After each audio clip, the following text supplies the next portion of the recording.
Try to imagine all life as you know it stopping instantaneously and every molecule in your body exploding at the speed of light. Total Protonic Reversal. Protonic Reversal. Protonic Reversal with your host, Conan Neutron. Broadcasting from a secret underground lair in Milwaukee, Wisconsin. A gigantic middle finger to everything that is rotten about music, rock and roll, and corporate power. The thing is, though, if you don't laugh, you're going to go on a killing spree with sharpened nails. Confidence of a hero or a fool. I wasn't exactly certain which. Could not be more professional. It's only one I choose to devote my life to. That's okay. It means something. It means something. And they got away. You know, that's my take on it. What's yours? Protonic Reversal! That's like a science thing, right? Indeed it is. It is a science thing. It is a science place. It is a scientific fact that we're all up in your face. It is time once again for the one, the only Protonic Reversal. Welcome to it. I like that when I say Protonic Reversal, it's gradually gotten calmer as the show has gone on. We're entering year 10, and it's going to be NPR style very soon. But very excited to bring you this very special episode 371 of this show. Long-time returning guest coming on, and we'll get to that in a second. But it's great to have Falco on again. There's a lot of news. There's always a lot of news, but there's a lot of news specifically with McClusky, which is the news that we are concerned with. And I'm excited to talk to him about that and Future Left, Christian fitness, all the normal stuff. It's been far too long. But before we do quite literally any of that, welcome to Conan Neutron's Protonic Reversal. I'm your host, Conan Neutron. I am a rock and roll lifer who's been touring and recording for 24 years, most known for the band Conan Neutron, The Secret Friends. Music is a huge part of my life, and I use the format of this very long-running podcast to talk about music with musicians whose work I enjoy and respect, but who may not be household names. This is episode 371. Now, if this is your first time listening to this show, archives of it are available for free. No ads, no sponsors, no kidding. ProtonicReversal.com.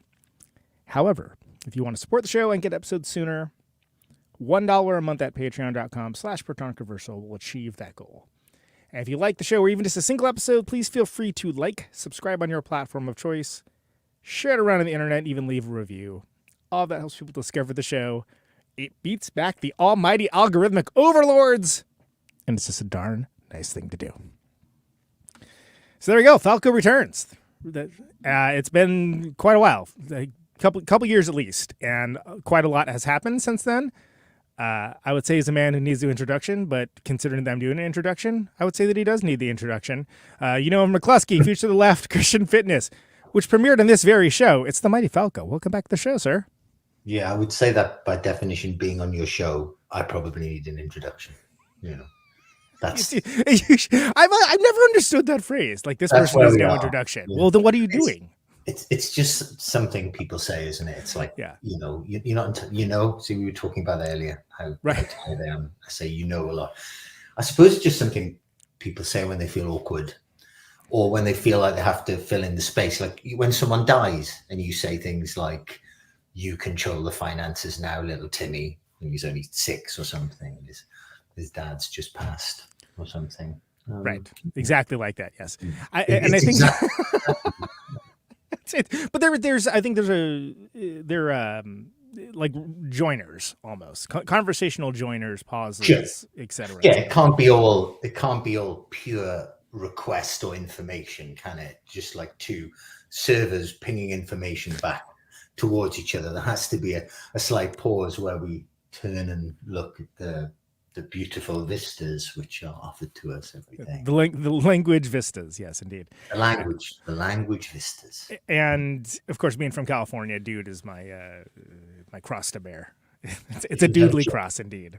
It's your conjunction. You know? It's my conjunction and my dysfunction, actually, all things considered. In Australia, they say if you ask them a question and maybe you're not going to like the answer or they've got to think about it, they go, look. That's good. You do that with a hand. Look. Right. look at my gesture. Look means, as far as I can tell, I'm going to need a few seconds. Right. to work out how to put this. But I like a good look. Speaking of Australia, you just came back from Australia. Yeah. Apart from rising costs, which are insane across the board, it was a wonderful experience. It's a shame that capitalism informs so much of the things that we do, but it was wonderful. It was pretty magical, really. The kind of time which makes it, not that it's not worth it ordinarily, but the kind of time which makes it feel like a special enterprise as opposed to just admin hell with occasional lovely shows thrown in. Broken up by some rock and roll now and again. Yeah, by occasional rock and roll. Occasionally it happens between everything else. Yeah. I enjoyed the Talk House piece about that. They gave some of the background on your many experiences in Australia. Very entertaining. Yeah, 10 tours now, which is balmy. I think balmy with an R. I mean, but occasionally balmy with an L as well. Let's not limit ourselves, especially in Brisbane, where it is quite humid. It's generally gone very well there for us. Obviously, there's been a couple of shows which didn't quite, ignite as you'd hope they might. But yes, wonderful, and not a place, as I outlined in that piece. There's always a romance to touring the States, which young British musicians would have, maybe in the 80s or 90s. There's no romance to touring Australia. There's no secret story. Hopefully you'll get to go to Hobart or something. There's nothing like that. But actually being there and the reality of it, and there's a little gap between. It's not exactly people being grateful, but it's people being appreciative of you making the effort. Sometimes you play a place and you can tell. There's some smaller places in Britain you play and people stand or exist like they don't know what to do with a show. Like, oh, the band are playing. Do I face them? Like, yeah. Whereas people in bigger cities are like, oh yeah, these guys come through 4 times a year. Yeah, we get it. This is what we do with the show. And there is a kind of sweetness about the people who are learning how to experience a gig in real time. So it isn't exactly like that with Australia, because bands do go there, but it would be fair to say that for whatever reason, from the very first visit onwards, back then street press was a big thing in the States, and in Australia, like street press. For some reason, we got quite a bit of coverage in that street press in a way that we didn't in any other country. It was literally the word on the street. It was the word. It was the printed word on the street. The words were printed, but it was the word on the street. But they were the words on the street. I mean, they were on the street. They were also in coffee shops, and or hostels. We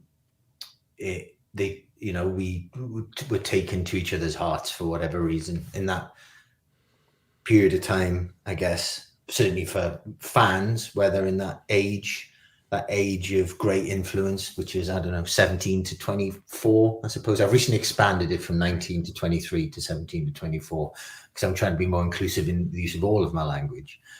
And it's just stuck ever since. It's wonderful. It's really wonderful. And going there feels like shows are great. I mean, anything's great it can't always feel this way when you go to the post office, but when something feels like an event. Right. Yeah. And you said something very poignant. I felt that about, there's something about playing to audiences where they maybe haven't seen it all.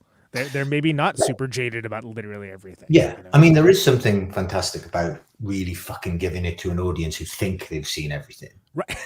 Right. Fuck, you saw Your Death from Above. Congratulations. Here's this. It's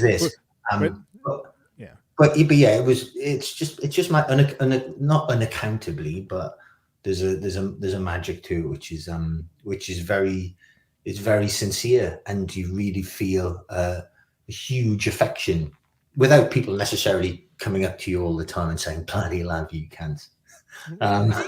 But also people coming up and saying that.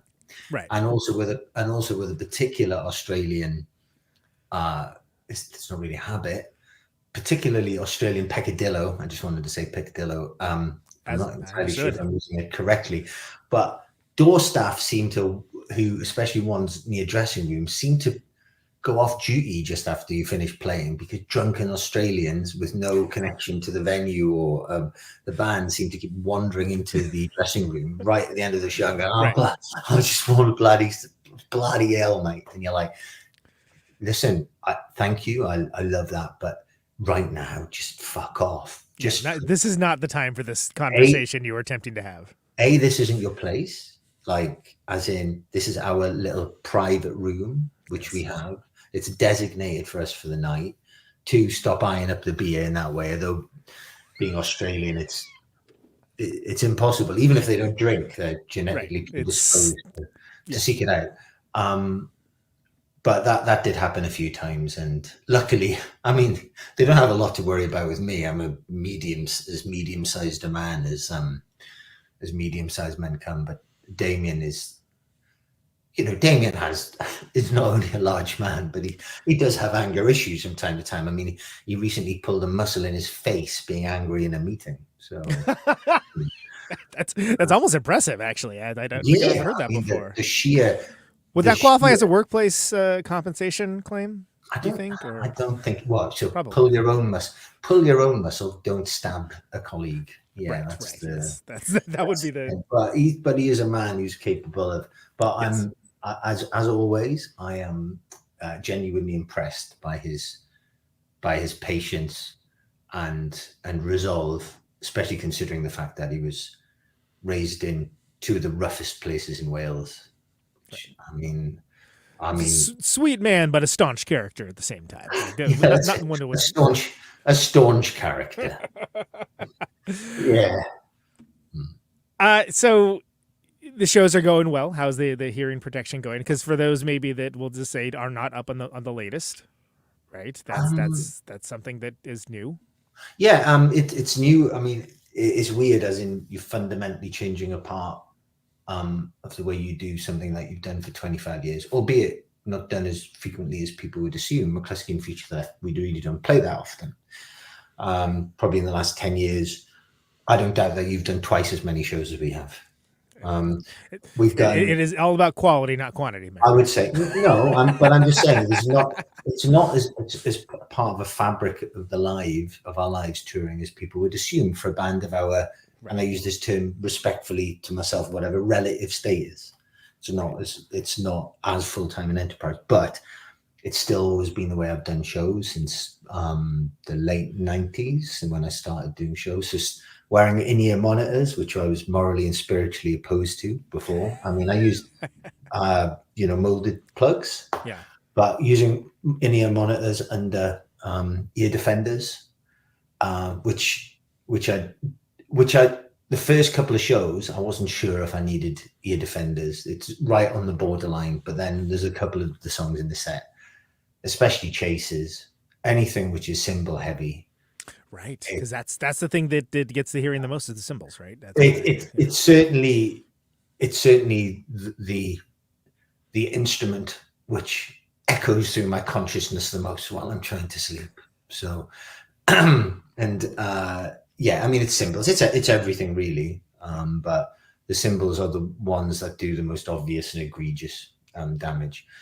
So it took a little while to handle, not so much in terms of playing the songs, because frankly I know the songs, and in terms of your voice, it's actually pretty good. You've got more control over what you can hear or not hear, and you find yourself straining a bit less, even though straining is kind of part of what I do, but the thing I had to get used to was the communicating with the audience.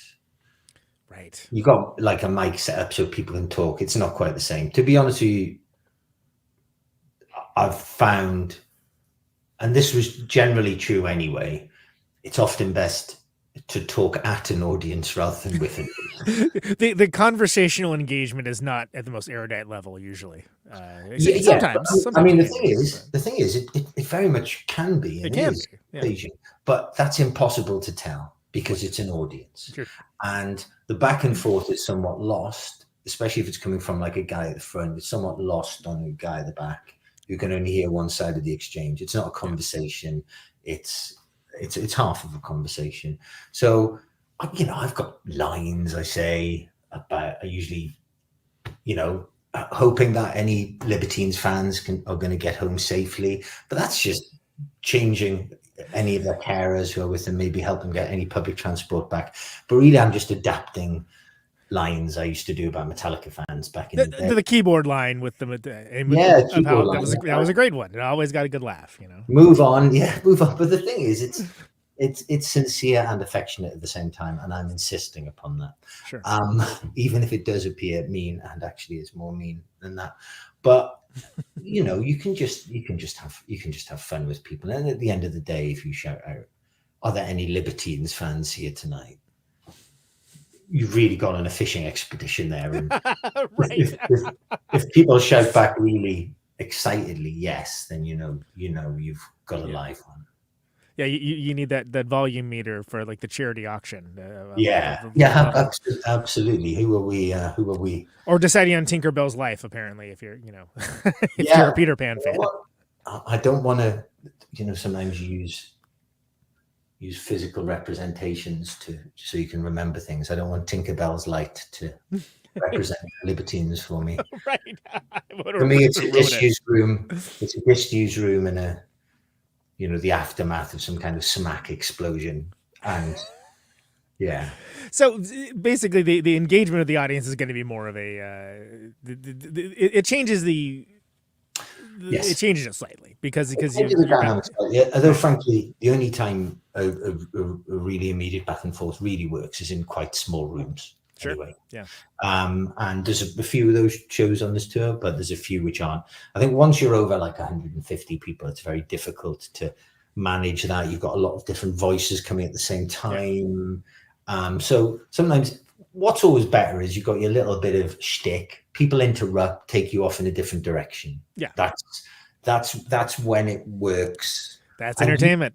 Usually the first show of the tour sets the structure of how the piss taking goes. You don't go on stage with a plan at all, but usually something occurs. Like on the last tour, it was and this is a joke we're thinking of continuing. We talked about it. We said we would still mourning our queen whenever anybody heckled. You're like, sir, madam, we're still.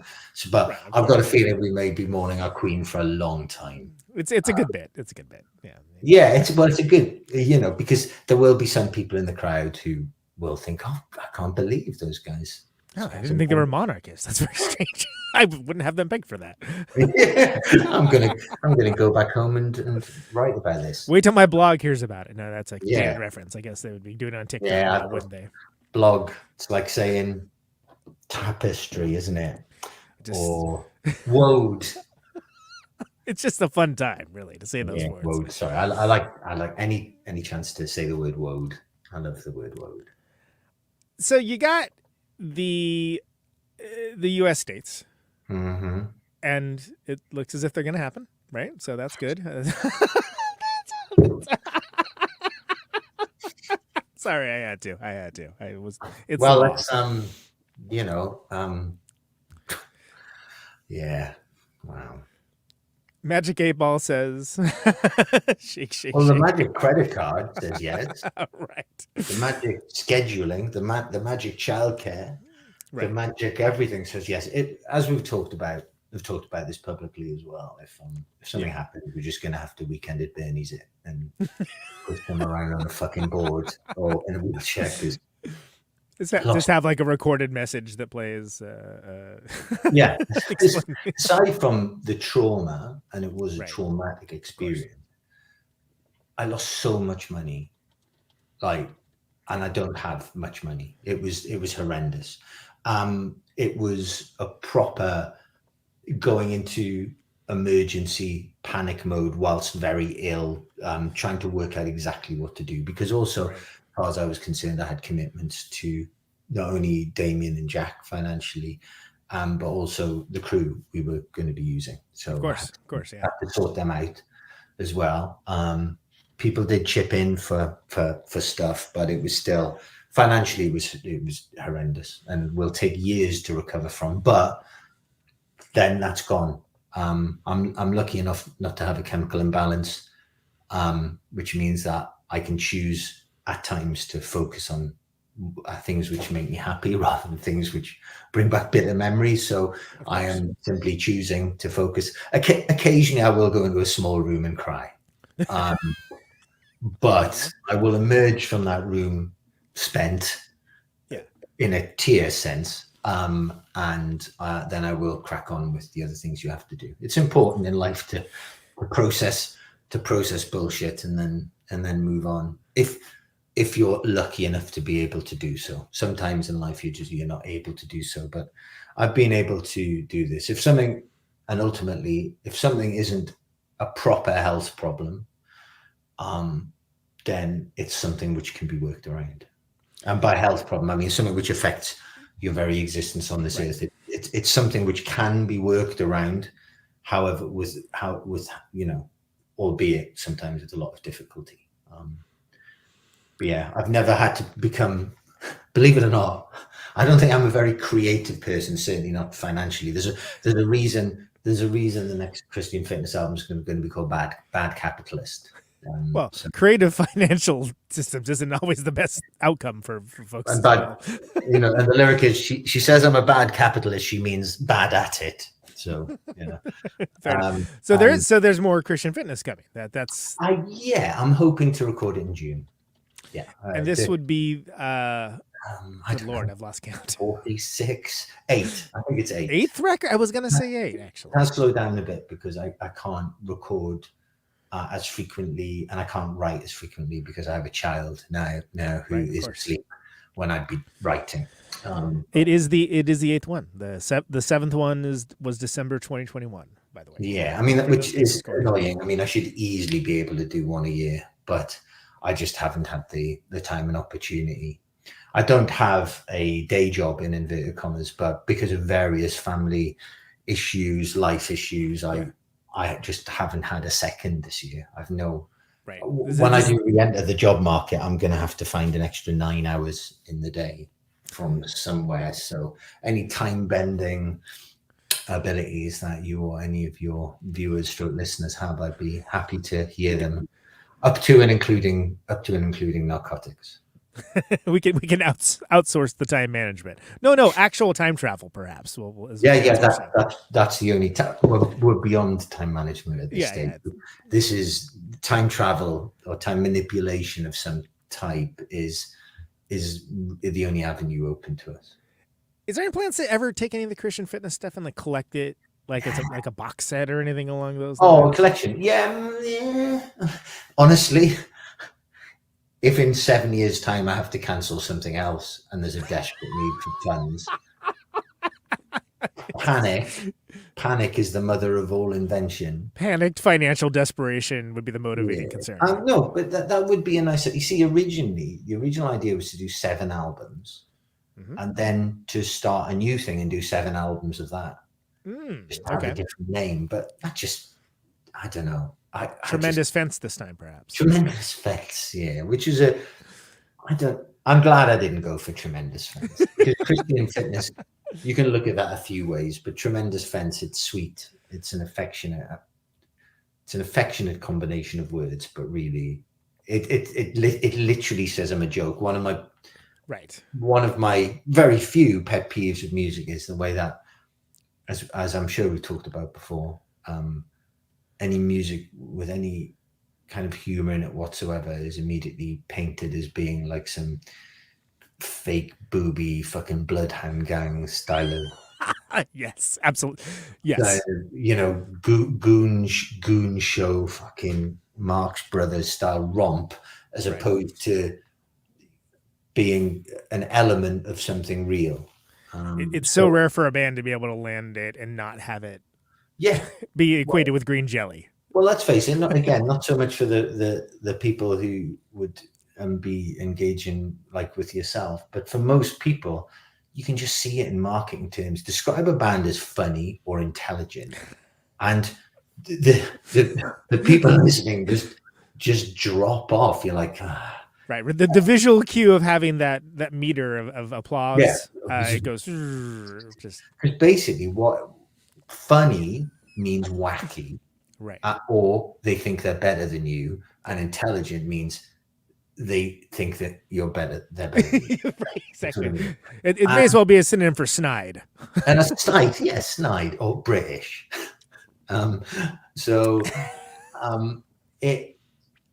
is that element, and it's annoying. Although I suppose there are bands who wear those things quite heavily, right? Especially and nobody wants to be. Again, you don't want to be told somebody's intelligent. You want to work it out. You want to work it out for yourself. Have you heard about how funny I am? Yeah. Tell you what, I'm going to tell you 10 jokes. They're really funny, and they get funnier as they go on. It's going to be fantastic. You're going to love it. It's a fact. You're going to laugh at the first joke, but by the end of the 10th joke, you're going to be laughing so hard. I absolutely guarantee it. A money back guarantee. Oh, yeah, money back guarantee. Can I tell you, it's been almost 10 years since the premiere of the first Christian fitness song. Really? Which was it was July. I happened to look this up. I don't always do that because I'm far too lazy to do such things. But I did indeed look it up, and episode 14, July 21st, 2014. So almost 10 years. Laziness is next to godliness, though. In my Talkhouse piece, I said that I'd Googled the show we played in Brisbane 20 years ago. I hadn't done that. I vaguely remember somebody showing me a set list 5 years ago where it said 14 songs, and I thought, fuck it, that'll do. I kind of think that's true. And then memory is it's... Who's got time for Google? Memory bows to the search engines, I suppose. Yeah. No, but I mean, that's the reason why I bring that up is because you did premiere the first song on this very show, and then it's Christian Fitness will be entering year 10. Coming up in July. 11, yeah. That's just it's bananas. Or entering year 11, yes. It's bananas. We all should have done more with our lives. I could have been an investment banker. No, there we go. I mean, that's it. That's the only possible conclusion. It's one or the other. It's a binary conclusion, really. Yeah. I was going to the definition of madness is wearing a coat indoors. But because I was forced to wear my coat indoors all yesterday, and it really gave me an insight into how Liam Gallagher must feel on it. Basically just walking around with his fucking jacket on. A heavy one too, like it's like, does it not get warm? I mean, I've got a kind of parka because it hasn't been some American states cold. It's been cold by the standards of a man in his late 40s who needs a warm coat cold. So I bought a kind of parka coat, but I don't think it makes me immediately reek of the Gallagher. The reek of Gallagher is upon him. Stench. Reek of, reek of the affect. The coat has affectation. I say this. I'm wearing a hooded sweatshirt, but this is also. I mean, the studio is in the basement, and let's just go and say that the heat doesn't get down here as easily. So I never am going to make any apologies. You Americans in your fucking basements. Remember, I'm from California, where basements, because of earthquakes, are not even a thing, though. So that is something I did have to get used to. And that is the cross you had to carry. It really is. It's just. People don't know the pain, the suffering. Americans in their basements, you don't. The basement privilege, the subterranean intrigue which occurs in your country when we just have fucking houses and we say ground floor, you guys say first floor, and that's literally the only difference between our countries. That's it. That's the only difference. That's it. Other than that, it's fine. It's not even the uncanny valley. It's just the valley. It's the same valley. It's just the valley. I was going to bring up the McCluskey single, maxi single. What do we call things in the digital age? The unpopular parts of a pig and the digger you deep. Was it? It'd be a double A side. Yeah, double A side, right? Yeah. I just wanted. I still yearn because I was young then when you'd buy double A sides by bands or sure.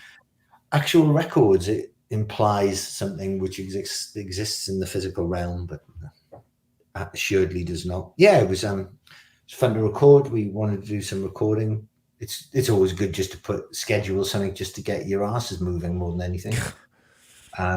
Yes. You give yourself deadlines in order to get stuff done. I mean, otherwise, floaty creative people just walk around fucking, writing eulogies to butterflies and things. You need to get things moving. We were just going to do some posh demos, and then the stuff sounded good, so we thought, well, we've got this American thing coming up. It's going to put us massively in debt. We may as well try and at least hit the visa costs up right off the top. I mean, the visa cost alone for this trip are, probably the equivalent of, $7,500. So. Right. It's a lot of money in the line. And we had to pay basically that last year as well in the end, just for 5 shows. So we managed to raise that money from releasing those songs. So that's great. Which is fantastic, because of course the last McCluskey studio record was Difference Between Me and You Is That I'm Not on Fire, which was like 2004,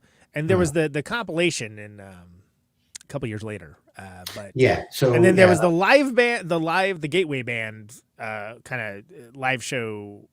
Yes, which is a few years back, recorded in 2019, but it was released in I think 20. I can't remember now.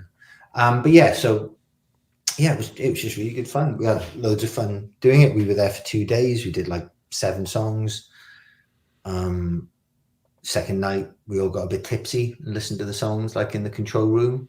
That's always a nice bonding moment when everybody sits around. Certainly, yeah. You have that little hour or two of slapping each other on the back and going, this is just really great, and we've worked hard at this. And those moments are lovely. And they're just a very nice bunch of people as well. It means, none of the people I've been in a band with have been maniacs. Some of them have been maniacs, but none of them have been completely unpleasant to spend time with. And you've always had some nice times at different junctures, but this is the calmest, safest expression of any band I've been in. Well, and it's very, everyone's very unified in intention and form too, which it counts for a lot. We don't have a lot of time because of various work and childcare scheduling. We're lucky if we can rehearse once a month, which limits it, because it's songs with some very rare exceptions, and they need to be written in the room. They need to come to you in the room and be written in the room. When we bring stuff in, it's usually a waste of time.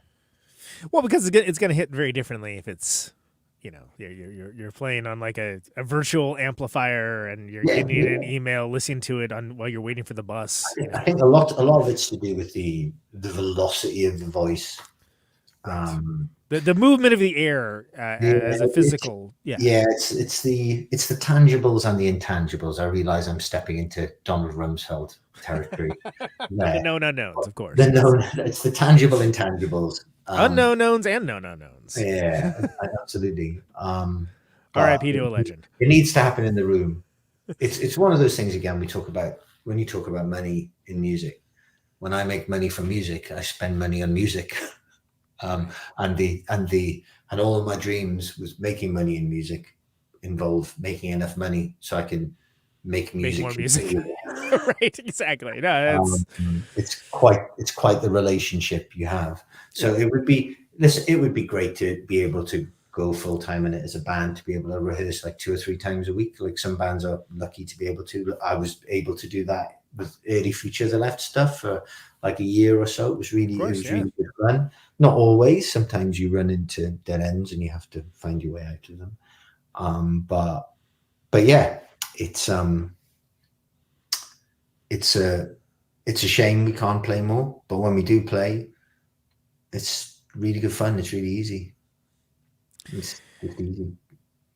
And again, one of the things I know from firsthand experience is that there's a lot of people that didn't get to see the band the first time around in any iteration. Yeah, well, you can literally see that from the difference in attendance at the shows.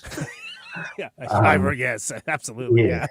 I mean, the ticket sales for this tour maybe haven't been quite as big as we would have expected. They're a little bit behind last time.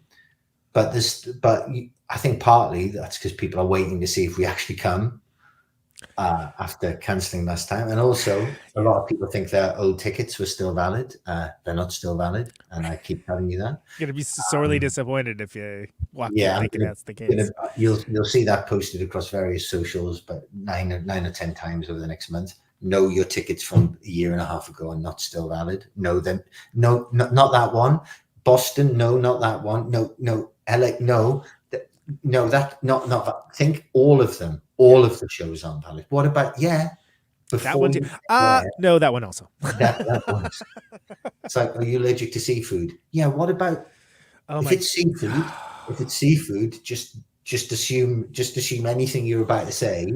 Unless it's not seafood, it's a yes. And so, people do feel the need to list out every possible seafood. It's like, yes, that one as well. They do. Yes.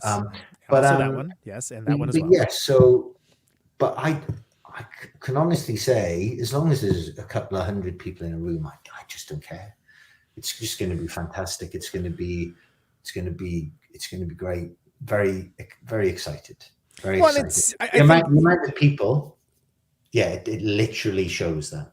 There's going to be, I mean, just to pluck a shot at random, in New York, there'll be at least 800 or 900 people in New York. Right. And again, once it actually start happening, then it becomes real for people, which we can dislike that all we want. That is the nature of the world that we live in. I mean, with the best will in the world, and as much as I love playing, there are elements of it I take for granted.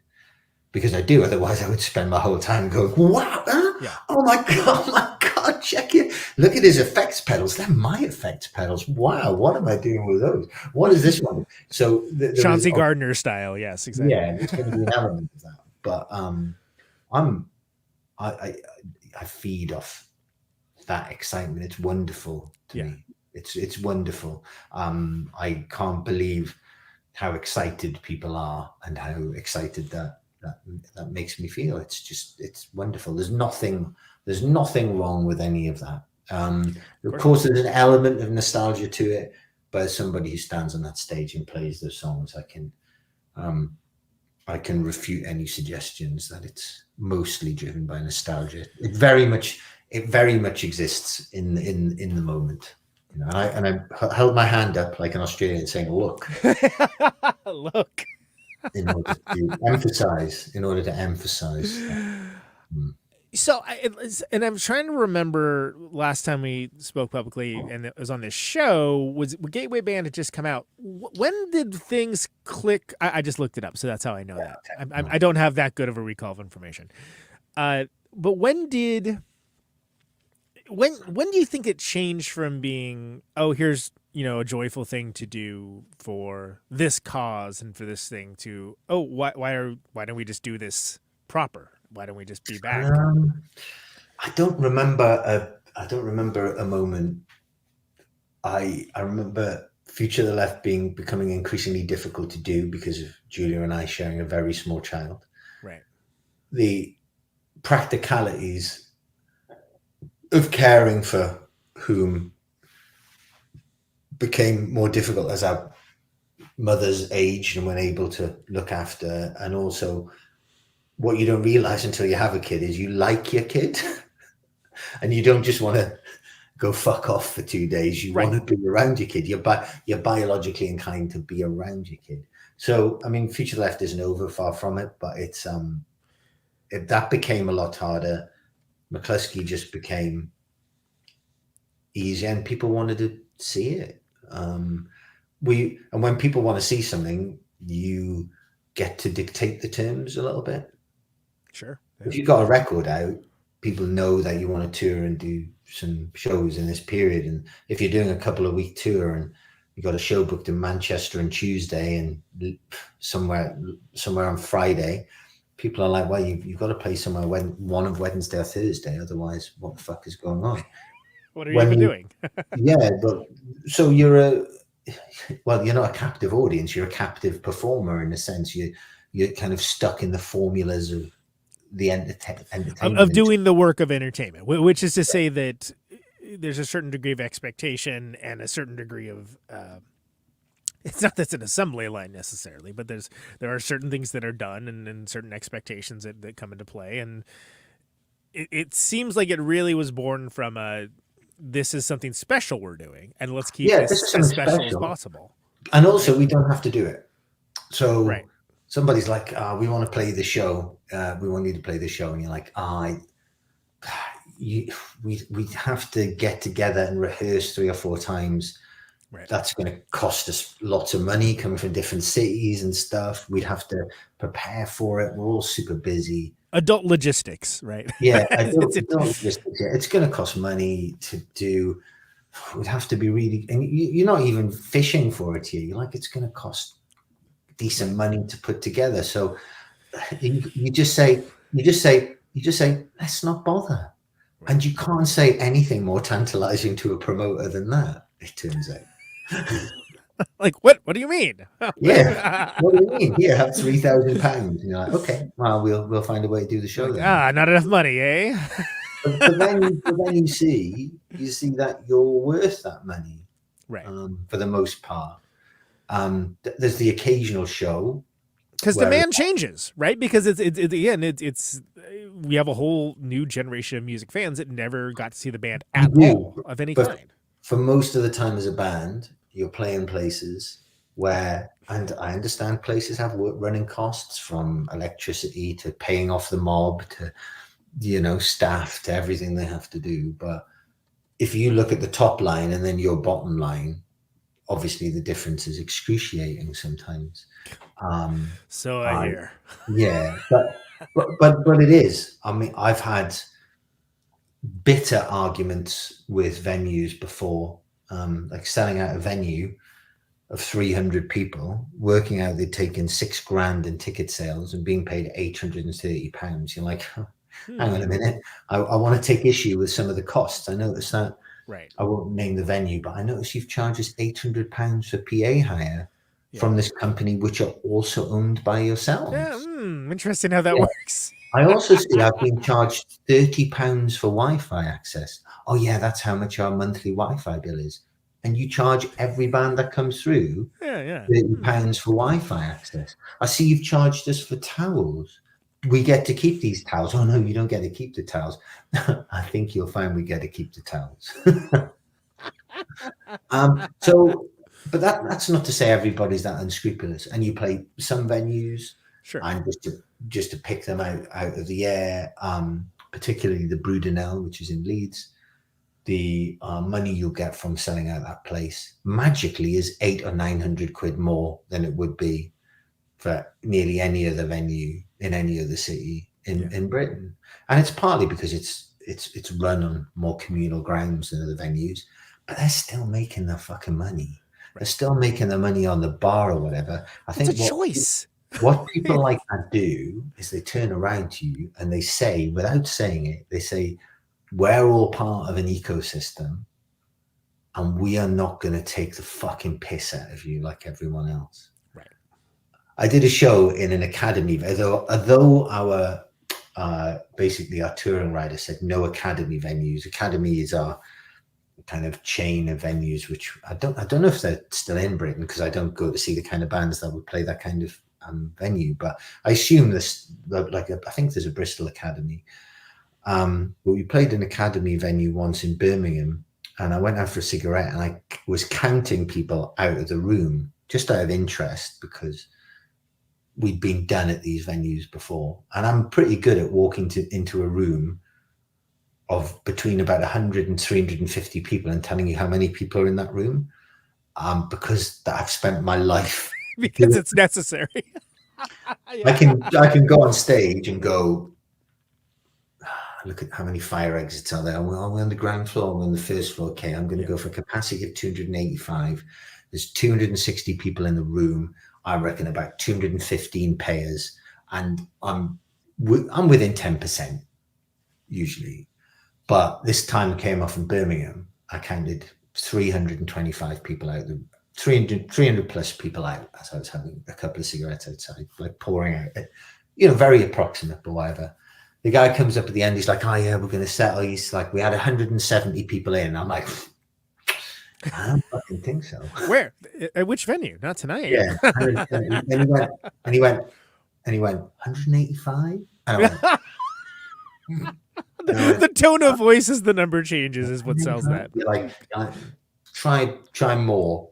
Yeah. We eventually settled on 278, I think it was. That was also a show where we used to have Jameson on our rider. We still may do. I don't know. I don't drink it because whiskey makes me go to sleep.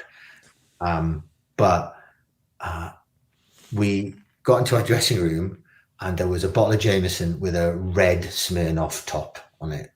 And you're like, well, clearly this is all legit because this is exactly what happens. And so I just walked out into the empty room because still soundcheck with this bottle of Jameson. Yeah. And the guy said, before you say anything, I just want to apologize. And I'm like, you don't even have enough respect for us to hide the fact this isn't Jameson by putting a Jameson top back on the bottle. You've literally just gone, fuck these guys. They're idiots. They're not going to even know. Yeah, they don't. These mongoloids won't get it. They won't get it. They will not know.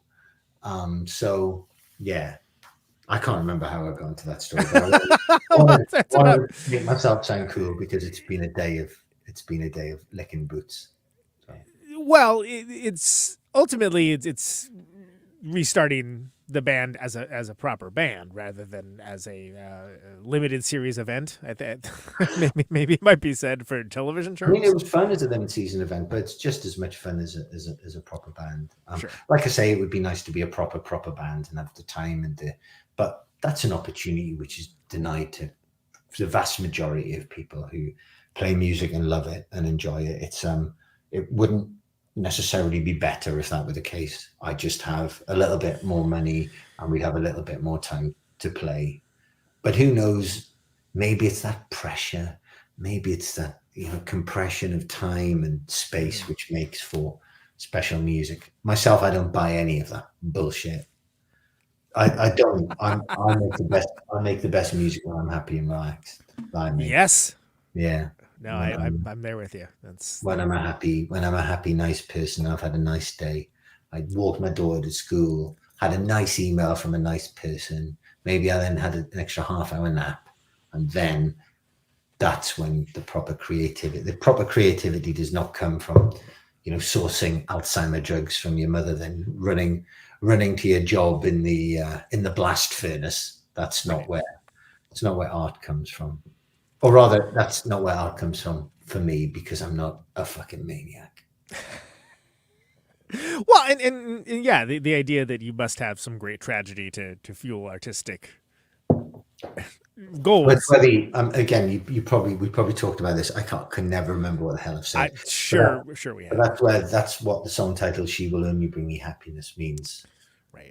It was said by a guy who was a friend when I started dating somebody, and he said, "Oh, but she will only bring you happiness." It was like a threat. It was saying, "Oh no, you'll be happy and content." Horrible. You'll be happy and content. What will happen to your songwriting? Yeah, and but meanwhile, like actual tragedy and depression and whatnot, that's not when you're creative. It's certainly not when I'm creative. Yeah, I mean, maybe people can do it. I'm not one of those people. Undoubtedly inspired great art. Yeah. Undoubtedly inspired great art. Necessity or what feels like necessity can inspire things. For me, it's rock music. I need to be properly dressed. I've never written a good song, just getting up in boxer shorts and a t-shirt. That's never happened. Right. I write bad music in the summer because I'm wearing shorts. Just you can really hear the shorts in the arrangement. People don't like good music in shorts. I'll die. Good rock music in shorts. They don't. I'll fucking fight you. I don't care how big you are. I'll fucking fight you if you try and even say otherwise in front of me. But that would definitely be my dude areas, wouldn't it? You could really hear the cargo shorts in the arrangement. Yeah, cargo shorts. Yeah, of course. For all the fucking cargo. Yeah, I dress properly. I not so much this fucking sweatshirt, but jeans on. It's not exactly a uniform, but I'm a big believer in being determined by your environment. Well, and I mean, there's the Nick Cave thing, right, where he like literally dresses up in a suit and tie and goes into the room to go write songs. Right? Yeah, well, I mean that's a more extreme, slightly higher budget version of what I do, I suppose. Yeah. I mean, I certainly don't put on a shirt and tie. Just putting on a shirt and tie in a suit, even though I'm told I scrub up quite well in the suit. It just makes me sad because it usually it's either a funeral or a wedding. And, one or the other, yeah. And obviously the line would be both of those things make me sad. But I quite like weddings, but in future I generally just want to be invited to the party at the end. The actual ceremony, it's fine, and if you want me to be there, I'll turn up. But nobody wants to spend 10 hours with a bunch of people. I think if someone was a proprietor of quote unquote funny music, they would probably have one of those tuxedo T-shirts instead. I would put on. I'm trying to picture one. I don't think I've ever seen a. It's pretty dire, my friend. It's not great. I would say it's what you think it is, but it's somehow worse than what you think it is when you see it. It's not good. Well, as a result of you saying that, I'm simply choosing not to engage any thoughts. Do not. I can do that. I can do that. That's a choice too, as it turns out. That somebody told me years ago that if you ever got an earworm, someone will go out of your head. The song "Private Dancer" by Tina Turner works. Sure. It does for me. It totally removes it from my head. Any other song, and since it doesn't have a tune itself, it doesn't get stuck. It's remarkable. It's worked for me every time, because years ago I had in a like a tampon advert they used Billy Idol's White Wedding over here, as opposed to the Red Wedding. If you don't use somebody skydiving from like a plane. Sure. But it was just the bit where it goes, nice data, start again, like that, and that was stuck in my head for a good few months. Right. I'd just walk into a room and I just hear nice data. Start like with that gated snare. Yeah. Nice data. Start again. Right. I'd be waiting from even my recollection of it. The timing would sometimes be off. I wonder how long they labored on how long the pause should be. I wonder if I had a huge variety, because sometimes I would make it nice data. Start Obi, nice data. Then in. You could really shellac it up, just really. You could, definitely. Nice data. Wander off, change the batteries in the remote control, come back, give your necks a quick rub, check the cat's okay, check how many countries are in Africa. I did a test the other day to see how many countries in Africa I could name, and I got to 25, which is pretty good. It's all right, but it's not quite half, apparently. It's I can't remember now if it's 52 or 54. But anyway, I don't know. Then start again. Start again. Yeah. You think about Billy Idol with that sneer. Of course, yes. I've never been able to do a sneer. I'm not really a sneerist. I'm not really a sneerer. A sneerer? A sneerer. Who would be the sneerist then? Who would be the Epicurean sneerist?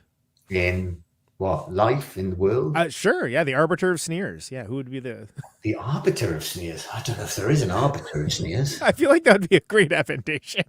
Just put that up on the wall like a diploma. Ceremonial position. Right. A sash and maybe, I don't know, a cane of some kind. I don't know. It seems like it would be the guy who administers the fucking groundhog or whatever, and then there's a guy who polices the international assessment of sneering and associated. There's an undersecretary as well. There's an arbiter. Well, it's got to be. I mean, what happens if something happens to the main person? There needs to be a backup. Yeah, of course. Gotta have a backup. It's one of my main problems, and it's basically how my anxieties manifest. Is I have to have a backup for everything. Even the Arbiter of Sneers. Even the Arbiter of Sneers. Even this theoretical bullshit conversation. This administrative role? I need to factor in an ex-girlfriend of mine. We were once talking about, we were putting on lottery tickets, and she was asking me what kind of things, what do you fantasize about? What about if you won? And she told me that she was worried. She was worried if she won a lottery in another country about the taxes she'd have to pay. And it was revealing that was her first thought. That was the first concern, huh? Okay. First concern was the tax issues, or how much you'd lose of this amount of money. You're not winning anyway. So the imaginary sum of money that is not this imaginary sum of money. Yeah. So imagine. I think she said something. Imagine if you won 20 million, you could lose 20% of that in taxes. You're like, it'd be a tragedy. It'd be a tragedy. Well, it's off then, isn't it? Forget it. I mean, why even bother entering this actual lottery?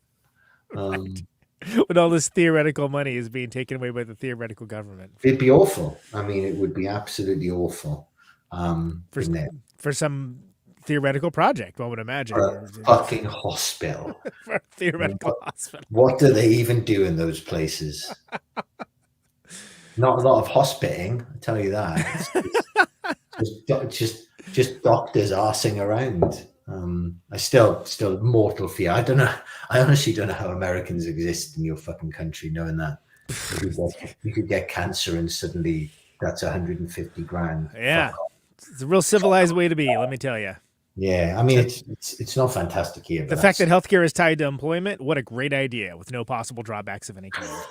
Yeah, absolutely. Well, if that's civilized. That's what I think. If we learn anything from this world, it's like it's the people most in need who deserve the most severe kicking. Of course. Well, that's what we believe here. Yes, absolutely. Yeah, I mean they deserve it. It's a moral failing. It's basically like America is Roald Dahl. It believes that. It believes that poor people are poor because they were bad, usually, or something. Unless they're Charlie and his fucking bizarre grandparents. And we're all the clumps around here, I guess, because that's yeah, absolutely. Yeah. That cultural reference also works. Yes. So is there going to be a new McClusky record then? It looks like there's going to be one, right? Yeah, there is. Just the time to finish writing it and recording it. We've recorded about half of it. 2 of the songs of which were on that release. The song That Was Your Brain on Elves has proved to be very popular. Maybe you should have kept that back for a record, but we didn't. So tough shit to it. You still could. I mean, it's not out yet. Yeah, maybe. I was very fond of it. It was quite. Since I did it in 5 minutes, I just assigned that much importance to it in one sense. You see the review and it's well, objectively the best song of all of these is That Was My Brain on Elves. Clearly the most care and attention was put on it. Yeah, I can tell the time put into it equals how good it was. Prog band, but it's about half done. We've written some other songs subsequently, although since we did that recording, I think which was in August, we've had 2 rehearsals. Right. Because we had shows to do and then we toured. We did Australia. So we wrote a song called, there's one song called Cops and Coppers and a song called John Lennon Out of the Beatles, which just works very well. They're very good songs. And yeah, it's all going to be fine. It's just a question of finding the time to actually do it. As soon as we find the time to actually rehearse and record, I would hope to have the album finished by the end of the summer, and the plan is to release it early next year. And is there, like, how do you know when something is Christian Fitness versus like a McClusky? It's just when McClusky says just written in the room and it can be played live, and you'd want to play it live. If I wrote a song for Christian Fitness, which I thought I'd love to play the song live, then I might try it in a McClusky or a Future the Left rehearsal. Right. It usually wouldn't work, but I would try it, because the sad truth for me when I'm recording, not all, but some of the Christian fitness songs, the truth is that the last time I'll ever perform them is usually when I'm recording them. Right, because there's no live band. So yes, it's lovely at the time, and then it's goodbye. This has happened a couple of times. It happened. I record with a guy called Steph, who's a lovely guy, a very good friend, absolutely off his tits. He's just a great guy. And I can think of songs off the last few records where it's got to the stage where he's kind of come in while I'm doing vocals and gone, Falco, I think we got it now. And I've gone, yeah, I'm just enjoying singing it. So I just want to do another 4 takes, because it's the last time you're gonna. Yeah. This is the last, like the song. I remember doing the song "Male Guitarist" on the last record. I'm like, I just want to keep singing this. This is a song I would love to sing more, but this will be the last time I sing it. And he's like, well, it's wet as fuck, but okay. And then he records. He's like, you're paying for my time. I wish you'd stop now. And you're like, yeah. But then that's from the artist side of being a performer as well, as well as just being a composer. I mean, because there are songs that are never going to be played live that are, they're fantastic. And then like you salute them and you see them go on down the conveyor belt onto whatever they're onto next, and you wish them well. But they're off to the races. I've liked, certainly at the time I was doing it, every song I've ever released, but there's some songs, and frequently enough for it to be a thing, where when you're performing it, even when you're just recording it, you're in the room, you've got chills, because this is important to you. It's a good. There's something different there that. Yeah, there's something heightened. Yeah, and when you step out of that room, maybe the people listening are like, "That was great," and you know that it was a moment between you, but it was also a moment which is literally being captured on tape. Right. There's a sense of it which is, not eternal, because everything breaks in the end, but there's a beautiful kind of casting in amber of those moments. But an event doesn't always need to be live. It can be in a rehearsal room. It can be in a recording studio or whatever. I sometimes find it not puzzling, but sometimes people go, I love recording rather than playing live, or I love playing live rather than recording.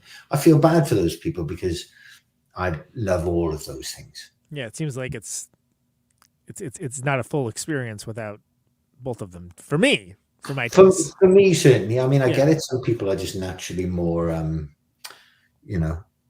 they like to see the whites of people's eyes.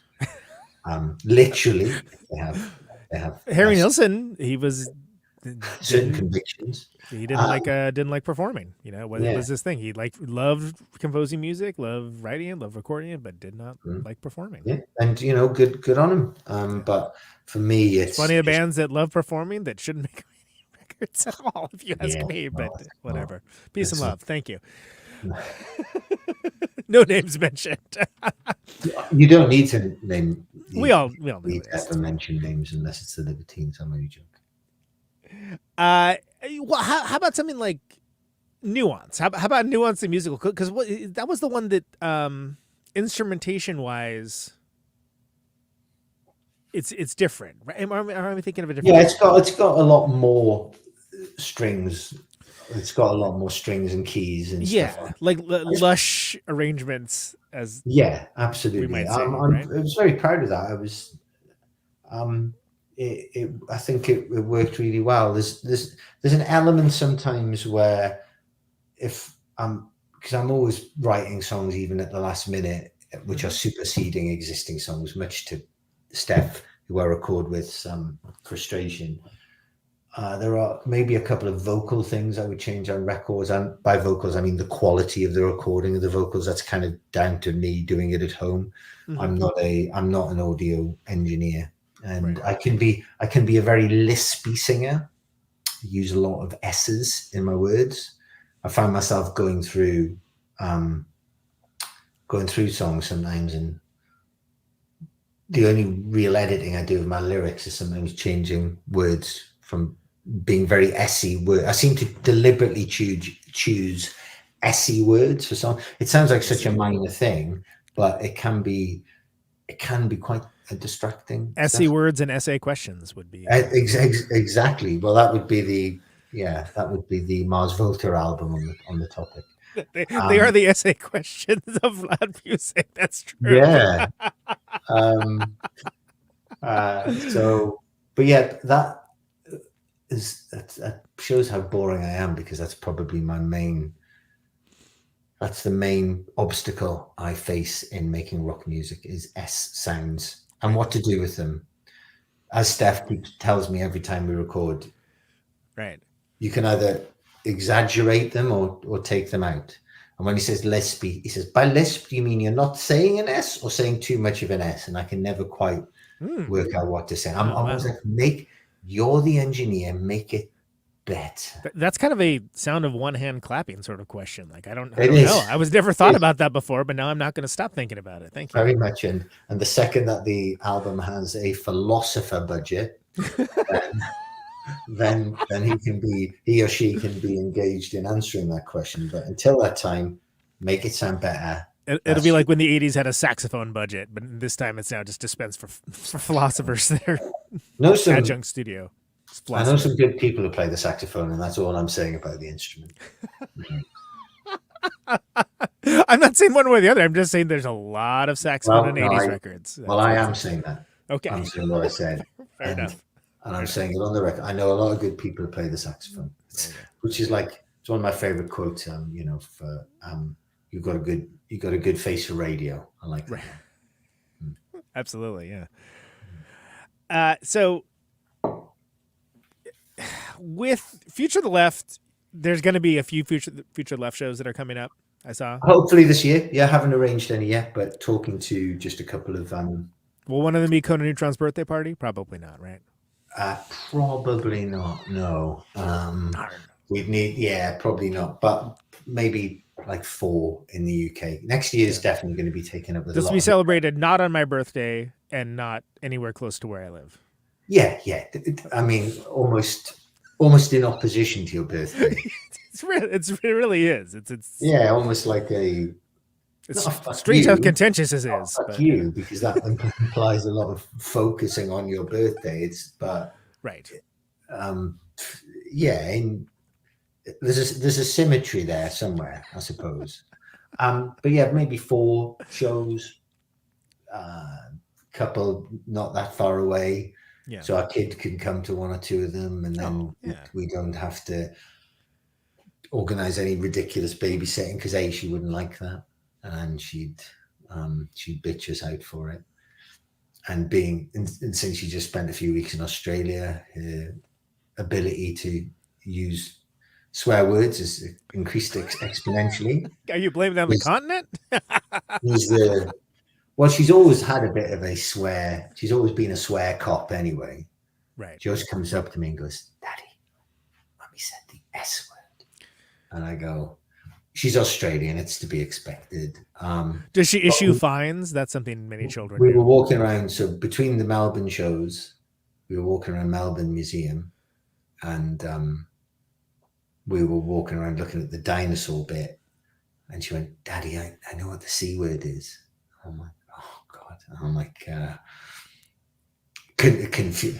being a hilarious daddy. Confucius? No, I don't know what that is. Right. Constantinople? I went, okay, listen, you tell Daddy what it is, and Daddy's not angry. Daddy uses that word, though not as much as he used to. But you tell me what it is, and I won't be angry. But you cannot repeat this word, especially when you're back at school. Otherwise, Mummy and Daddy will be replaced by social and services. The aka the S words. and because in Australia it's just a different thing. I mean, not everywhere in Australia. It's not like you've got some 8-year-old woman at bus stops just effing and jeffing at everybody who walks past. But the first time I was ever in Sydney, a guy came up to me, and obviously I live in the world, and so I'd heard plenty swear words before. Grew up in Newcastle, for God's sake. But a guy came up to me and said, "You see that cunt over there? He's a good cunt, that cunt." Nice guy, is what he said. See him? Of course, yes. It's complimentary. That's a good guy. And so it's in the tone. It's all in the tone, the soft C. Can I tell you the band that Matt Kronk is in with Michael Crane? Stellar band, fantastic band. They're in Ipecac.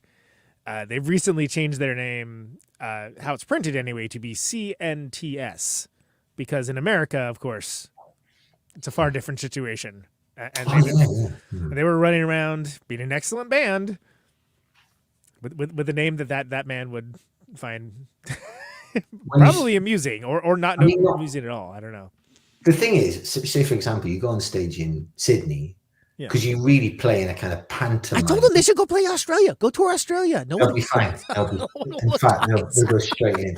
But you can pantomime it up in Australia because, again, you can say it as an insult, but also with affection in the same way. So sure, you go on stage in Australia and you go, "You're right, you cunt," and that doesn't mean, that doesn't mean we are at war with you. That means hello, friend. Yes. And you say, "All right, Sydney, we were in Melbourne last night and they said you were a right bunch of cunts." And they go, "Hooray!" They don't immediately email their MPs. Right. Saying, read a letter to their congressman, of course. Yeah. You heard. Have you heard what Melbourne was saying about us the other day? There's none of that. It's it's not to belittle how nasty that word can be when used in certain contexts, but it is also to belittle it. So was that the word, or did she have a different word? Yeah, that was the word. Okay, yes. All right. I mean, she was right. She passed the test. But when I asked her to spell it, she spelled it wrong. So really? So yeah. Interesting. She added an N. What do you say to that? I'm not sure how that. When we do. If I was a joke writer, I would be hard to work on that. But absolutely. We do a lot of spelling tests here, and most of the humor is spelling related. When she gets something wrong, it's usually because she hasn't doubled up on a letter. So from a psychological perspective, it makes sense. When in doubt, double it up. So she went, and so she went for the double N, and there we weren't.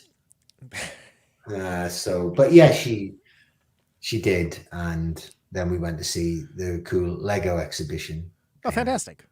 It was great. Although I've got to say, I've never been to a needier museum in my life. They've been emailing me twice a day ever since I was there. I really enjoy it. It's a great museum. If you go to Melbourne, go to the Melbourne Museum. It was fantastic, but please cut it out with the emails. My perfect example of that is the very first message I got after COVID really hit was from AutoZone. That AutoZone was just wanted to wish us well in these trying times, and I was like, how did they get this out so quickly? Like, I don't understand. Like, somebody was just. I heard from AutoZone before I heard from my father. Like, I was like, wow. Okay. Your cynicism is unbecoming, sir. I'm going to literally learn to drive and buy a car. Just so you can take it to AutoZone in North America. So I can take advantage of their good cheer. It was impressive. I didn't understand it, but it was shocking that it was like that was wow. Wouldn't expect that to be the first message when global pandemic breaks out, but here we are. Well, then, yeah, but you still need to bear. You know what though? Joke's on me. I remember it. I think of it every time I look at AutoZone. I remember when they emailed me. And when you need auto things, now where do you go? Right, exactly. So I guess who had the last laugh there, right? Yeah. Well, who had any laughs there? I think. Well, yeah, not many laughs to be had. That's truth told. So I saw that Julia was she jumped in on bass. When she's there, so she was there in Melbourne, so she played Chasers. Fantastic. Played Chasers twice. Allows young Damien to run around and be crazy. That's good. Damien went in the crowd the first time. They was told that was contrary to the venue's license. So the second time he didn't do it because we don't like to mess with venues' licenses. Sure. There's a license for that? Is that's well, some places, yeah. I mean, interesting. Some places, liability, perhaps. Not allowed. Well, some places you're not allowed to crowd surf or whatever. Right. Which you have to take it up with the crowd surfing board and get it past the arbiter. Yeah, I mean, for me, crowd surfing, okay, that's what you want to do. That's one thing. Stage dive, on the other hand, one of the only times we've had it recently was when we did our show in LA in 2022. There was one guy in particular, and I'm sure he's kind to dogs and all of those things, but there was a lot of feet first diving off the stage, and I've gone from somebody who was largely ambivalent about it because we haven't encountered it that much with our audience. From time to time, an aggressive crowd in the prearranged pockets is great. Where it can be avoided for someone that is maybe not wanting to engage. But stage diving rather expands the range of where that is to unwilling participants. Yes. I was a willing participant in that kind of stuff when I was 18, 19, 20, whatever. But then after that, I wasn't. And I liked it. And gradually you kind of moved to the side and the back. And now I'm always at the sound desk wearing my fucking ear defenders now, like a dickhead. It could not be further away from the stage diving. Yeah, motif. like an absolute fucking dickhead. But I've gone from being someone, like I said, pretty ambivalent about it to somebody who's like, no, don't do that. I don't want to get to the point of where there's strictures or whatever, but be like, dance around like a goon all you like, but we're not. It's disruptive and somewhat dangerous. I mean, like, especially when it's people that don't really know. Not that there's a handbook for this or like an instructional manual or something, but like, there's ways you are potentially going to injure yourself and others to do it. And I've seen shows where it breaks out where it's like, have you never seen a video from the 90s? That is not what you're supposed to be doing. I don't know. I mean, nobody's been badly injured at one of our shows with it, and I would like to continue that. Right. I don't want to be responsible. And you should be able to be free from injury if you're going to like a rock show. Yeah, it's light entertainment, not the Dnieper front. You should be able to pay money and have fun and go away without fear of injury. So now that said, if there's a group of people that amongst themselves want to get up to hijinks, then great. When we played in Vancouver last time, there was quite a big guy in the crowd who was just being a bit too much. Right. And we kind of, spoke on it a bit. Again, you don't want to, a lot of my life has been picking fights with guys much bigger than me. And it usually doesn't end very well for me, but it doesn't mean that sometimes you don't have to pick that fight. Yes. At first, politely, hey, stop it. Right. And then if that doesn't work, then you need to move through the different spin cycles of abuse until they eventually fuck off. But you learn more as you get, you do more shows, as you deal with more consequences. Now, if somebody's like that and you speak to them a couple of times and nothing changes, then you just give them the money back and eject them from the venue. Or you don't give them the money back and eject them from the venue. It's the same with persistent and funny hecklers as well. I've definitely had, partly because of the reputation of the band, but partly also because some people are dickheads, definitely had 2 or 3 shows over the years spoiled by one person who thought the night was entirely about them. It's not about them. The show is about the audience as a whole and the band enjoying themselves. And however much you've paid for a show, I guarantee you, especially if you see it in the States, the person in that room who's paid the fucking most to be there is me. so there's your $20. Fuck off. Or no, there's your $20. Have a good night next door. Yeah, somewhere else, somewhere far away from here, like somewhere far away from here, or far away enough from here that I don't have to listen to you. Yeah, do whatever that is. Secondhand embarrassment is a term that I coined around people like that, where I had embarrassment for them. Oh, right. They were lacking somehow. So secondhand embarrassment. I just don't have time.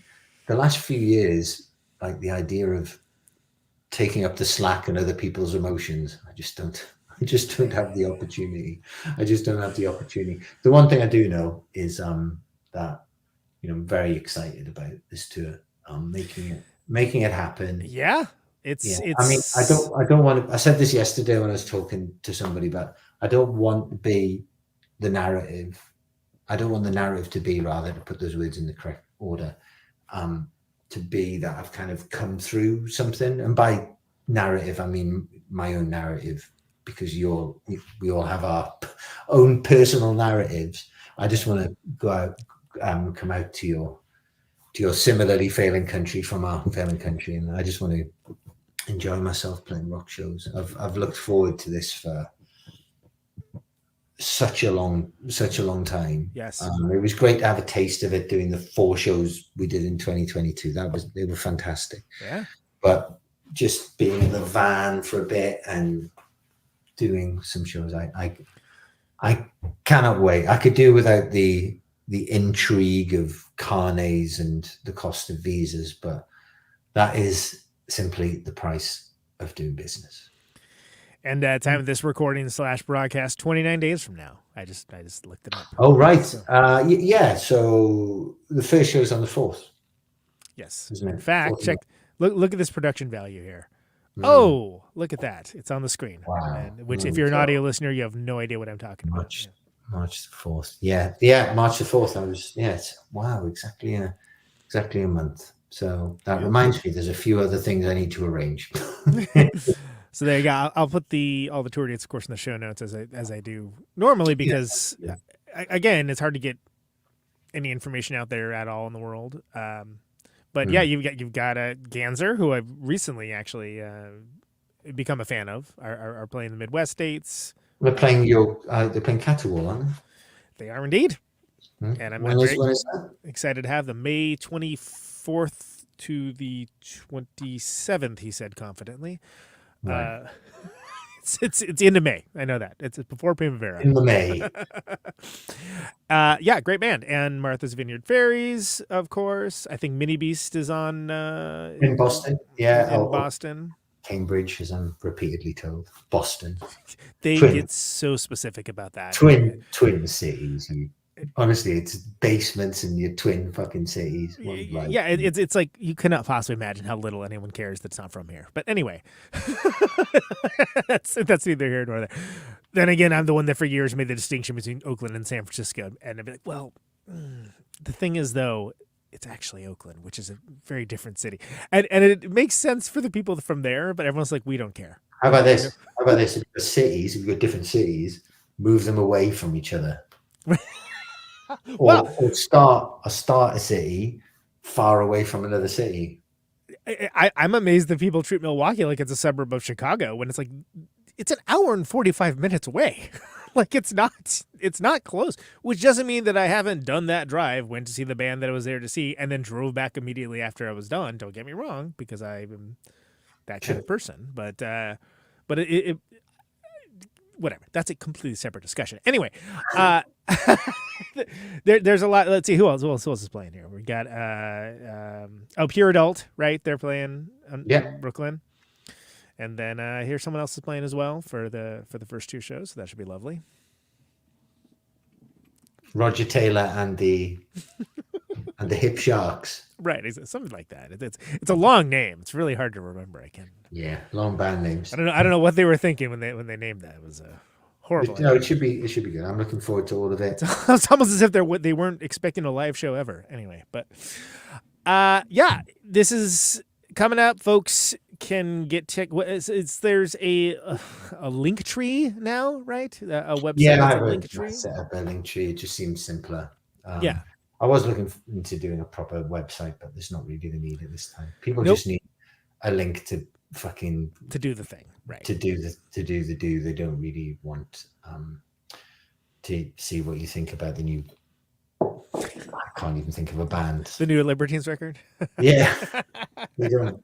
Rather they do care, but certainly in my case, they just want me to criticize it, to really dig the boot in. So I get asked to write stuff quite frequently, but it's not even the subtext. The text is like, could you slag this off for me, please? Colorfully slag this off, and the answer is, I'd rather not, because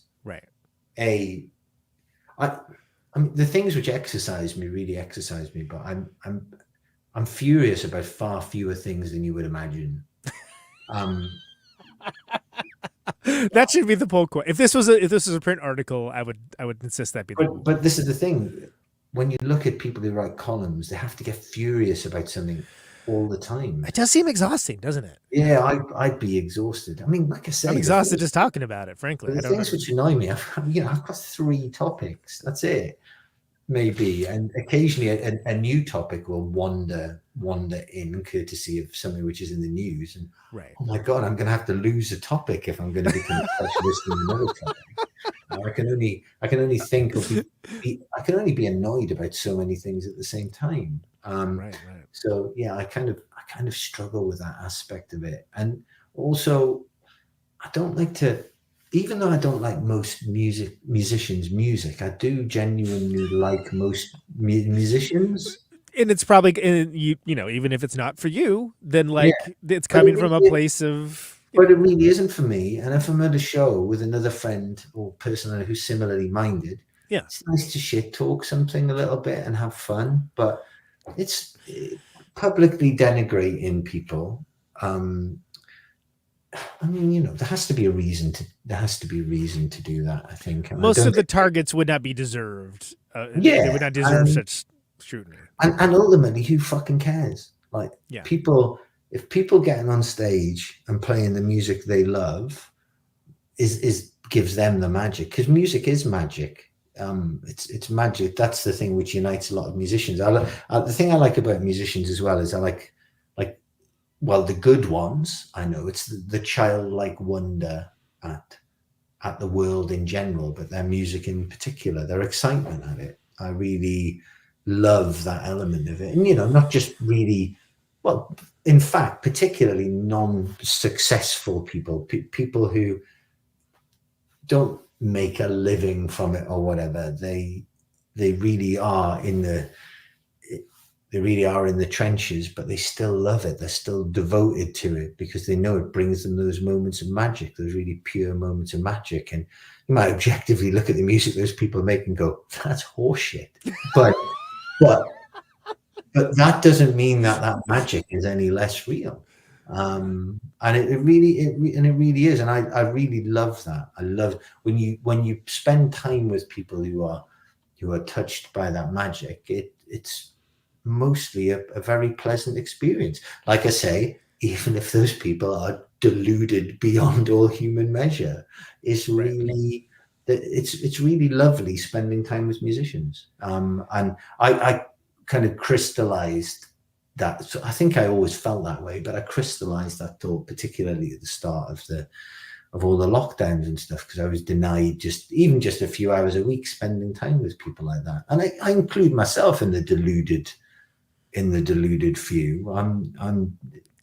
My delusions are manifold and manifest. I don't even know if that's the same word. I've been reading a lot of fantasy recently. So be careful, a prog album might break out. Yeah, and I don't so much love being around sweaty men farting,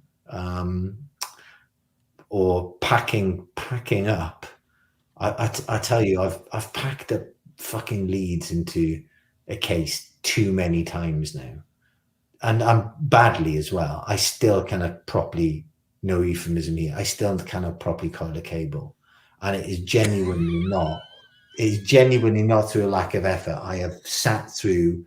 I felt embarrassed about it at various junctures, and I've sat through YouTube tutorials, and I cannot do it. I can rewire a plug.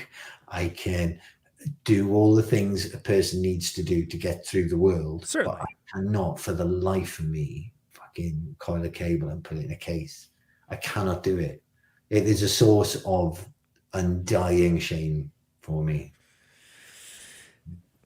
People get very mad about that, and have strong opinions. I get mad with myself, and ultimately, the things we criticize other people for, really, are we not just criticizing ourselves? I suppose so. Yeah. When I have a go at my daughter for being lazy, really, what I'm saying to the world in general is the thing I'm most scared and ashamed about myself is that I am lazy. that is what is happening. Well, it could fool me. So, and I mean that as a compliment. Oh, I can fool you. I'm very fool-worthy. I'm ready to be fooled. Ready, willing, and able. I've got to say, I am gullible as fuck. I'm really gullible. I have strengths as a human being, but I have glaring weaknesses, and I'm actually very gullible and trusting. So that's both sides of the coin there. I fall for stuff. I fall for stuff all the time. If you want to scam anyone out there, anybody who's into very, very niche indie rock, if you want to scam somebody, I'm the guy. Maybe invest in some NFTs, some crypto. No, I'm not. No, I'm not soulless. I'm gullible, but I am. Here's a picture of an ape. Great, it looks like trash. Oh, it's going to be very valuable. To whom? When? That was odd, wasn't it? That was a very strange. We'll call it a cul-de-sac of history, I guess. I don't really. Yeah, I don't know. I don't know what was happening there. It literally didn't make any sense. Like, people would say, "Oh, people are selling these pictures, and they're digital only. It's digital only art, right? But you can own the only one." And you're like, I've listened to all the words you said, and they seem to be arranged in sentence form. I think I kind of divine the meaning, but it's simply nonsense. So I'm just not going to engage with that. I'm just not going to engage with it. And if anybody mentions it or cryptocurrency, I've never had a conversation about those things, because nobody I could possibly relate to in any way would have any thoughts about them. It's really is astounding. It was like, again, cul-de-sac of history. I stand by my assessment. Like, I'm glad that we're out of the cul-de-sac and we'll be on to new nonsense. I didn't know Americans knew what a fucking cul-de-sac was. So I assumed that was a British only term. Like, the first time I ever said fortnight in America, and someone went, "What? Say what?" Yeah. Fortnight. And they went, "What the fuck's a fortnight?" But now people believe you're speaking about a video game. So I'm like, it's 2 weeks.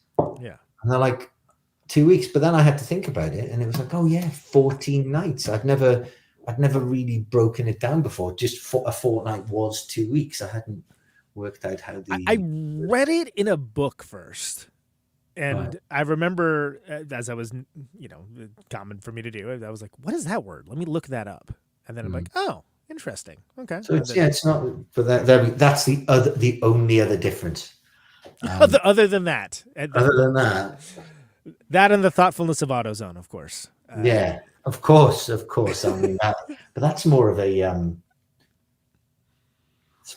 spiritual journey, AutoZone, isn't it? It's now more of it's a beacon. It's a beacon in the darkness. Yes. Something basically to move towards, both literally and spiritually. I call it an AutoZone state of mind, really. An AutoZone state of mind. I'm all up for it. I can feel myself starting to make plans now in order to make the pilgrimage, my eventual financial relationship with AutoZone happen. Falco, anything else people should know about the tour? Any of the stuff coming up? Anything we didn't get to? Nah, just the usual. Really, do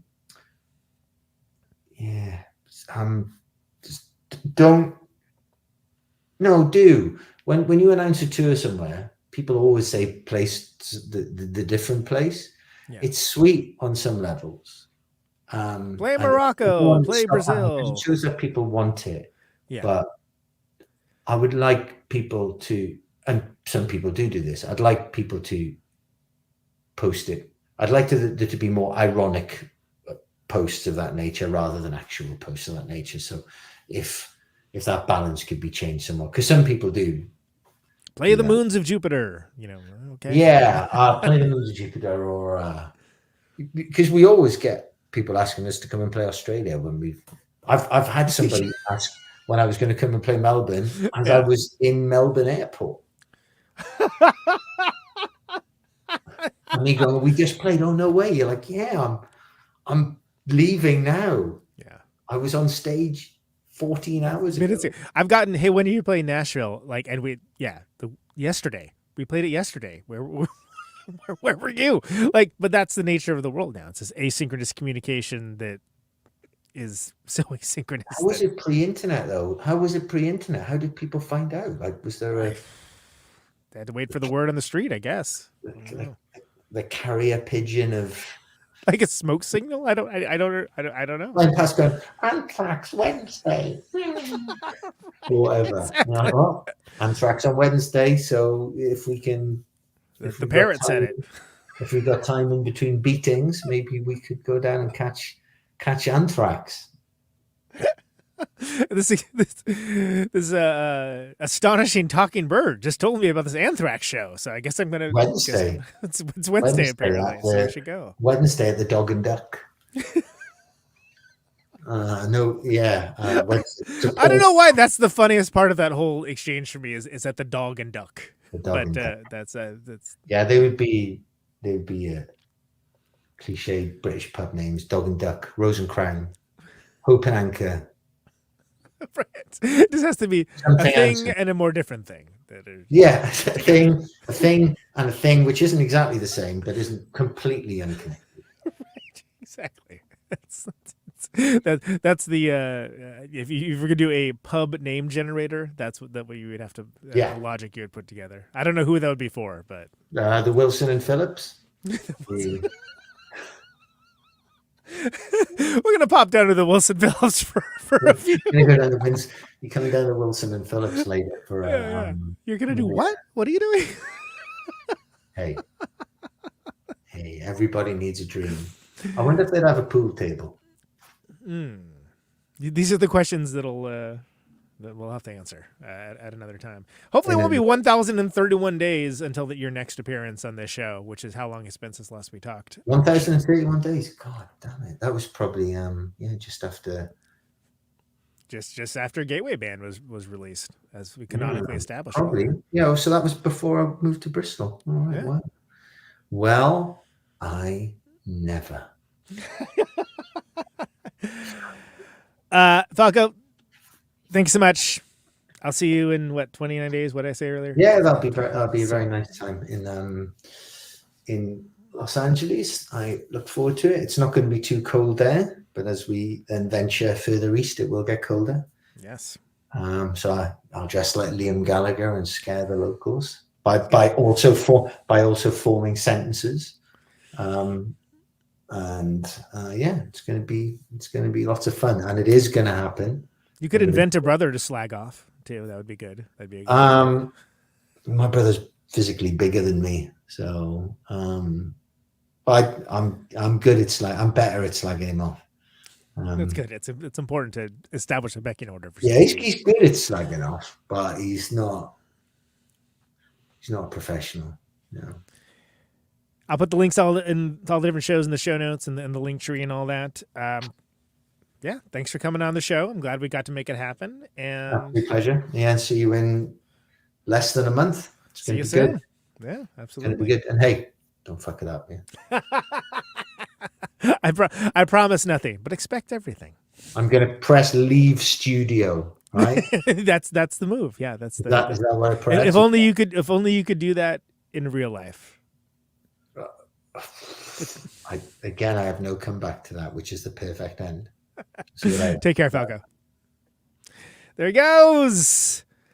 That's Falco. McCluskey, Future to the Left, Christian Fitness. Love that guy. let's go ahead and listen to a couple of those new McCluskey songs that are on the new double A-side single. So this is Unpopular Parts of a Pig.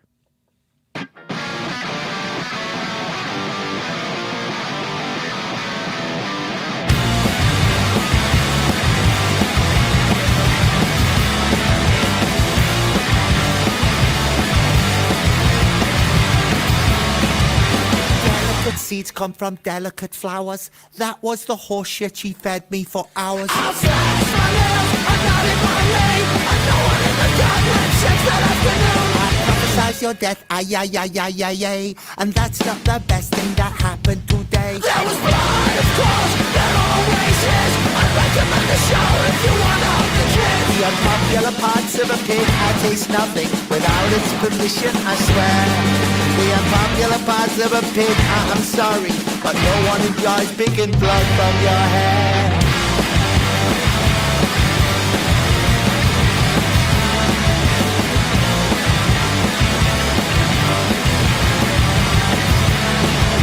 Tell me a story without saying I. It's harder than it sounds, but so is your life. I close my grip, I mean my size. The bottom of my head inside a Maybelline shot. Covered in your ox, oh, whoa, whoa, whoa, whoa, no. And that's not the only commandment I broke. She weighs her life in greedy cars. It turns out when you're young, you just mean much more. The unpopular parts of a pig, I taste nothing without its permission, I swear. The unpopular parts of a pig, I'm sorry, but no one enjoys picking blood from your hair. The unpopular parts of a pig, I taste nothing without its permission, I swear. The unpopular parts of a pig, I am sorry, but no one enjoys picking blood from your hair.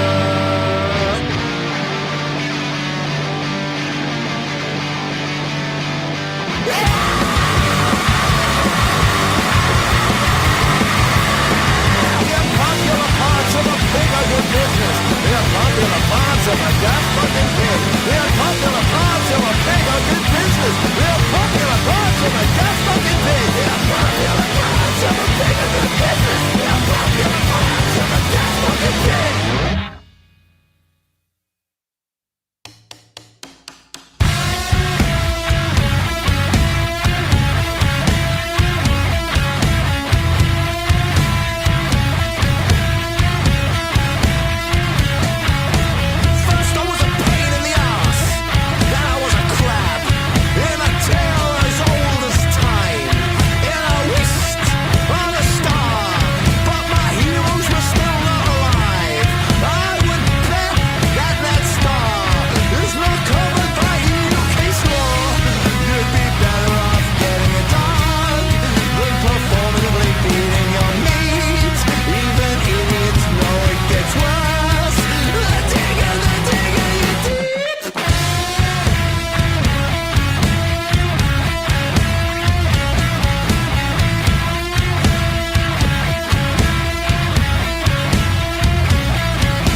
this thing on?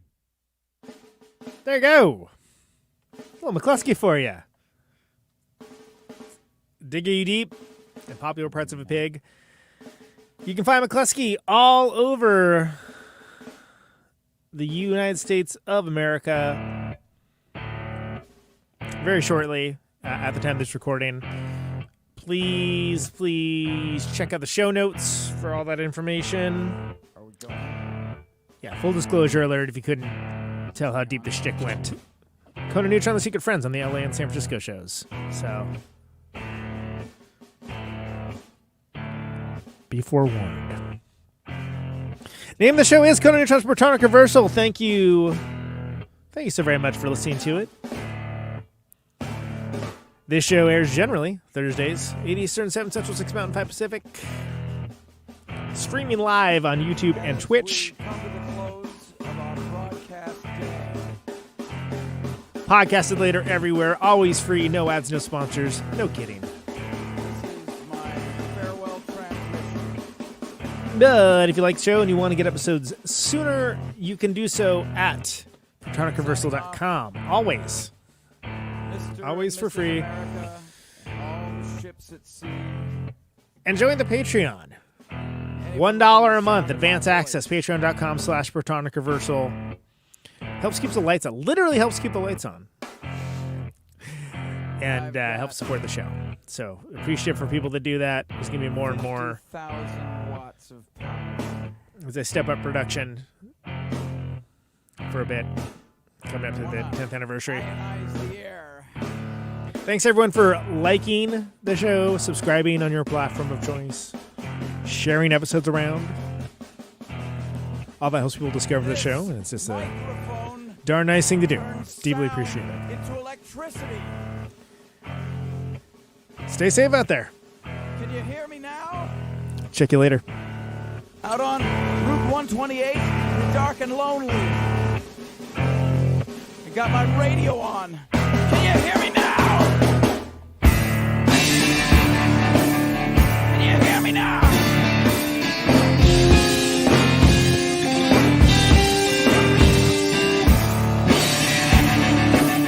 Can you hear me now?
Welcome to my top 10.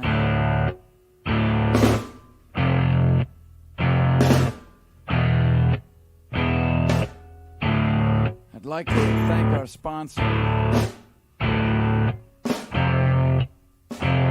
But we haven't got a sponsor. Not if you were the last man on Earth. She was prepared to prove it. This one goes out to a special girl.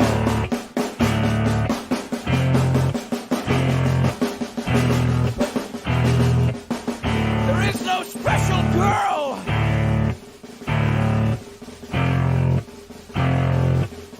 It's the end of radio. The last announcer plays the last record. The last what? Leaves the transmitter. Circles the globe in search of a listener. Can you hear me now? Can you hear me now?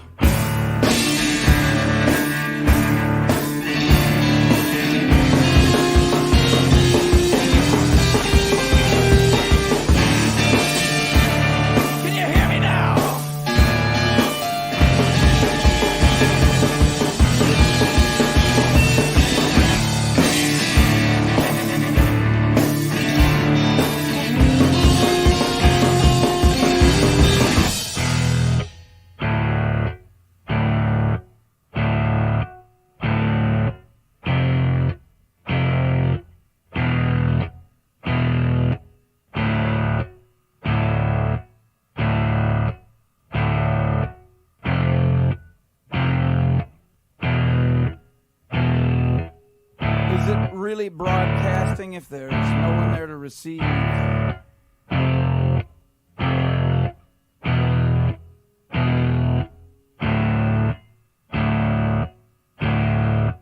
It's the end of radio.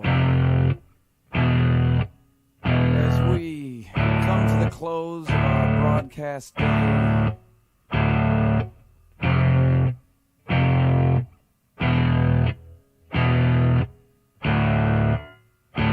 got my radio on.